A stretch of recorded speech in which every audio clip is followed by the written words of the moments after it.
morning, or depending on when you're watching this, good afternoon, good evening, or good night. My name's Ross, and as always, told out of Voice of Radio. So today, I'm answering a question that a lot of people have been asking me over the past couple of days. Hey, Wassy, with the reveal of Pokémon Z-A in the Pokémon Presents, are we going to be getting Mega Evolution Pokémon back in the Pokémon TCG? And as far as I'm concerned, yeah. Like a really easy yeah. I don't really think this is particularly controversial or unusual.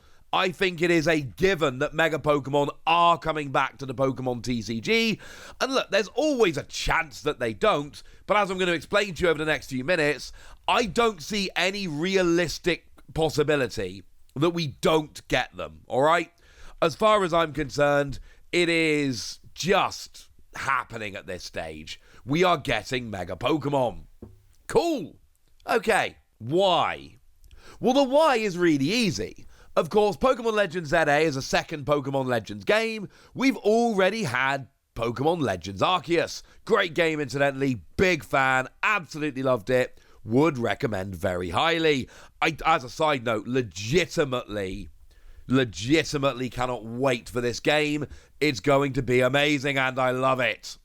But the relevance is that we can look at this and go, oh, well, yeah, we already know what they did for Pokemon Legends Arceus.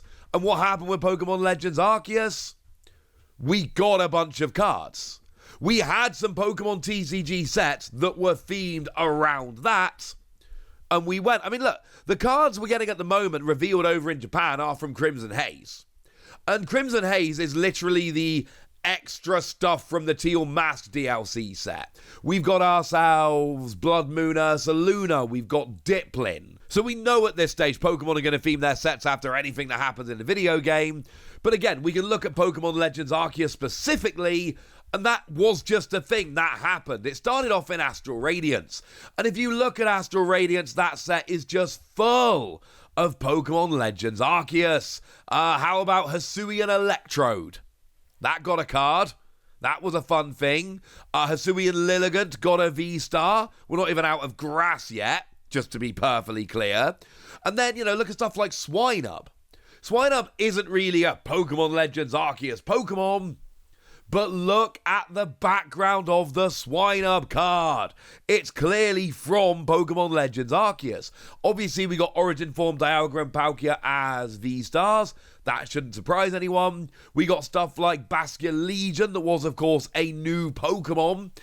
So, that was there. Then, of course, we got the first partner Pokemon, your Hisuian Typhlosion, your Hisuian Samurott, your Hisuian Decidueye. We've got loads of other Pokemon like Routes, where the artwork is super obviously taken from the game, and you can see the locations in the game. I'm not going to keep naming Pokemon. I think I've kind of made my point at this stage. But then, of course, we can go and have a look at the trainer cards. And again, the trainer cards are there as well. So we've got all kinds of stuff coming in, like, for instance, Jubilee Village. Yeah, as your stadium. That's very much Legends Arceus. Or Gapejaw Bog. And then, of course, if we look at some of the supporter cards, Kamado, or Irida, or Adamant. And I'm not saying the whole set was based around Legends Arceus. There was other stuff in there. Roxanne came in from the Gen 4 remakes, for instance. But let's be perfectly clear, this was a Pokemon Legends Arceus set. It was a set, the theme of which was blatantly Legends Arceus, and then there was some other stuff thrown in. And then we go into Lost Origin, and we got stuff like Eternatus V, and there's another Hisuian Arcanine in there, and I'm not going to keep going, you get the point. Wasn't quite so explicit as Astral Radiance, but there was plenty in there, don't get me wrong. So, we are going to get a set or a few sets based on Pokemon Legends Z-A. It is happening at this stage. And when we get new Pokemon, they get new cards. Like I just showed you of a bunch of the cards from Astral Radiance. Does anybody honestly believe that with Mega Pokemon coming back in Pokemon Legends Z-A, that they're going to bring back Mega Pokemon, but not give us new ones?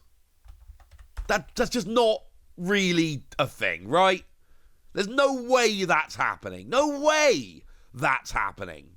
So, no, I don't buy that for a second, frankly. Not for a second. So how are Pokemon going to be dealt with in the Pokemon TCG?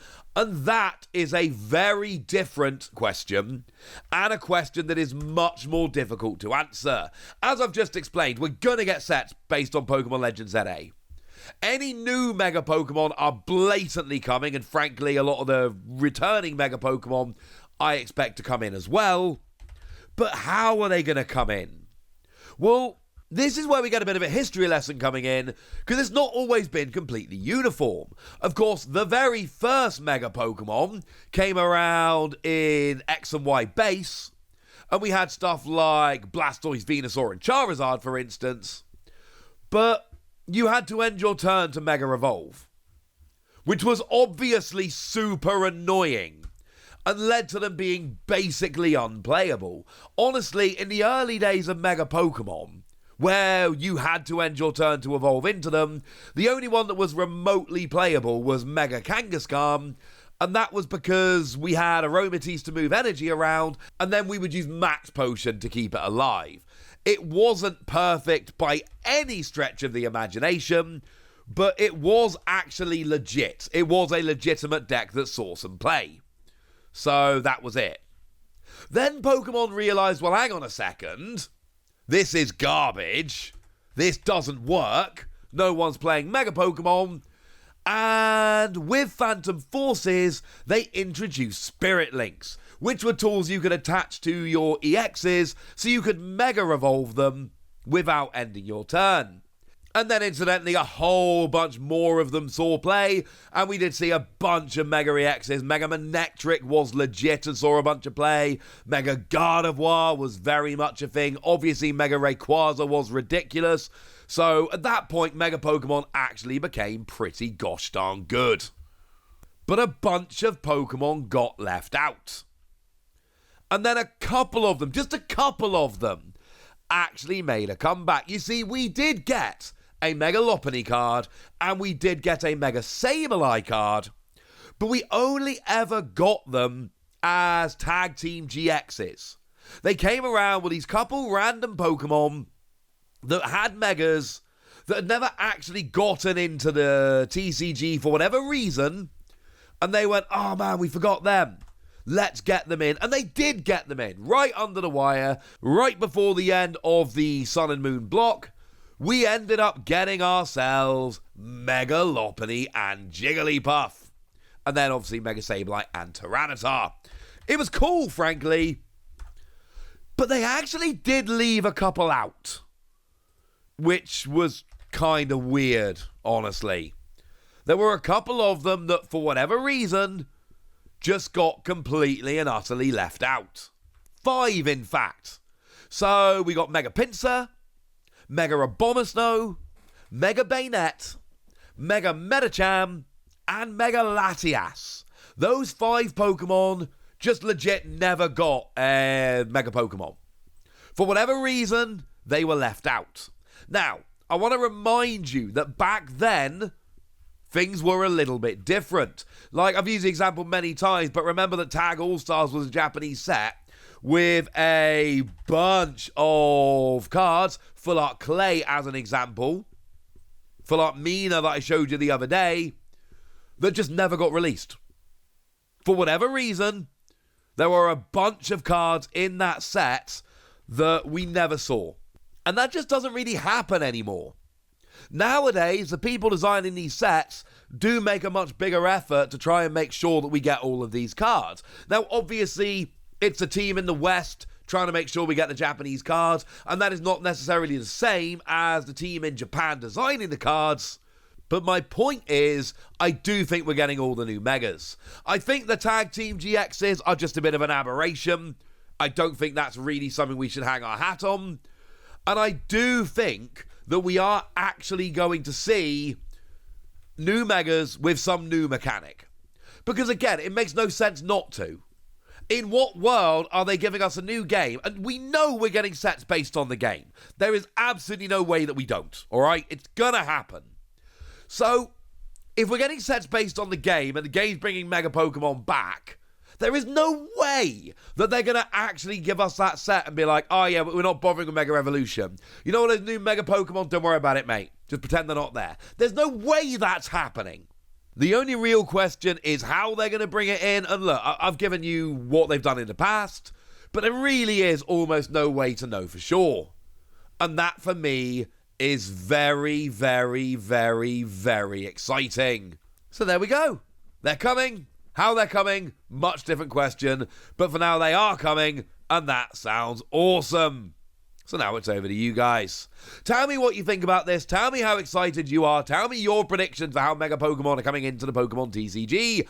Go nuts in the comment section, but be nice. And then make sure you like this video, subscribe to this channel, follow me on Twitter at TheWasi. That's where we talk about Pokemon and a whole bunch of other card games. And please do consider checking out patreon.com/PTCGradio, where you can support the channel, get some bonus podcasts, join a Discord, and all kinds of fun things. And of course, get shout-outs on the channel like the lovely Tamberlin, who's been a supporter of ours for a while now and is a very lovely person. So shout out to them for the support and the loveliness. But by far the most important thing as always, look after yourselves till next time, would ya?